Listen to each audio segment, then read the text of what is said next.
Hey there, welcome back to my Year of the Fire Horse. And I've missed a few episodes or a few vlogs.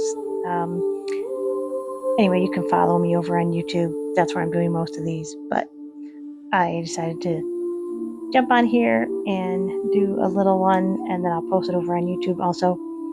Anyway, uh, mostly I'm just focusing on stuff that's coming up in my prayer and meditation time.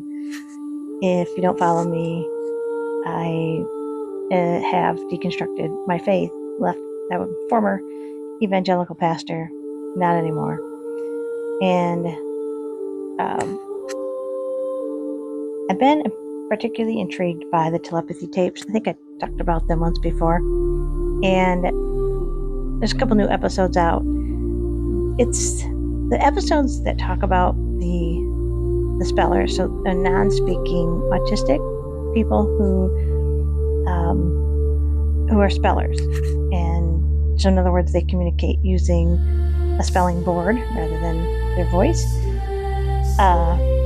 And a lot of them talk about how they have telepathic abilities. Some of them have psychic abilities.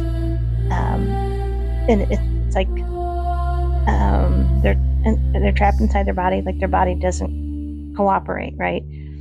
But they're extremely intelligent. Most of these non-speakers are extremely intelligent, but their vocal cords and their bodies don't cooperate with their minds.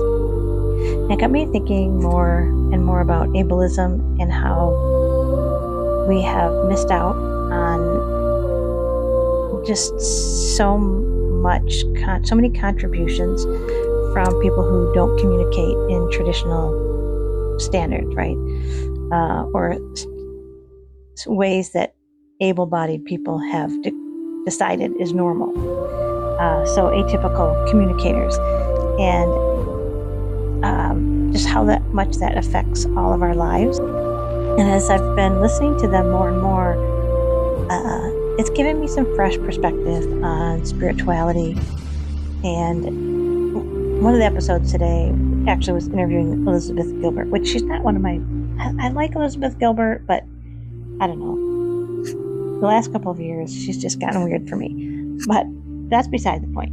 Anyway, she was talking about, and I've heard her say this before, writing letters to yourself as if the universe or the divine or the spirit of love, however you want to call it, was writing to you. And talking about her experience, and that she created a Substack where people submit their letters from love to her Substack, and a lot of them have very similar things. But anyway, it got me thinking about what would the universe of love, right, say to me.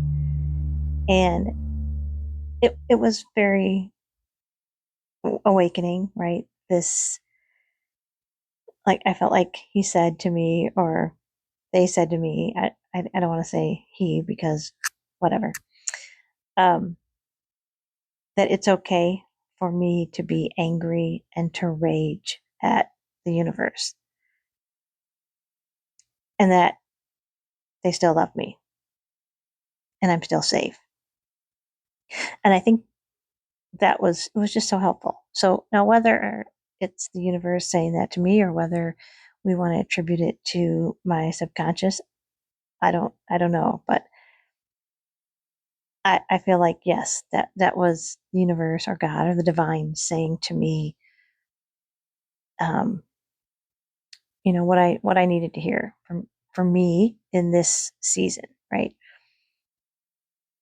Because there's just a ton of anger and hatred towards the divine right now, that I've been working through for a very long time. But I think hearing the divine say to me, it's okay for me to be angry and to rage and to even hate them right now, is freeing for me, to let go of it.